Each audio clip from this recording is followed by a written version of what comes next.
time and less highway miles to get here. So what kind of economic impact do we have? It's a ballpark to be right around $100 million every single day. That's how big of an impact those ships like the one you just saw leaving have on our port here.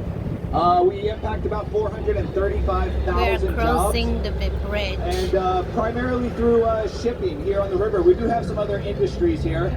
So that type of vessel that passed by just before we got underway is called a container ship. Container ships have become the largest vessels in the world. That vessel leaving there was probably, I haven't looked, but I'm guessing it was right around 1,225 feet long.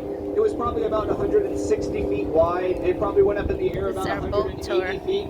And underneath the water, it was about 40 feet, maybe 42 feet deep. So these are, again, the largest ships in the world. On the deck there, what you saw stacked up, all those multiple colored boxes on it, those were called containers. So that vessel is capable of carrying right around probably 14,000 containers just on that one ship. This has become the primary way of shipping goods around the world. It's so economically viable to ship this way. It's estimated that a television being shipped from China only costs about 22 cents per unit to make it here to the United States. That's less than half the price of a stamp nowadays. It actually costs more to get it from our port here into the Walmarts, Targets, and Best Buys and all those places that you buy the televisions.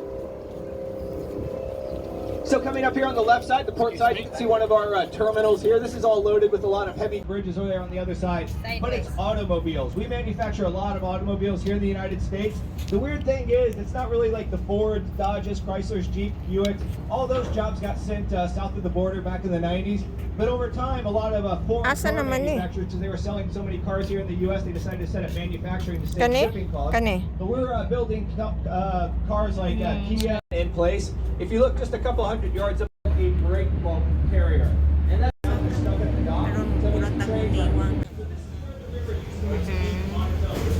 Mura na mag-akot na ng gasto na sir.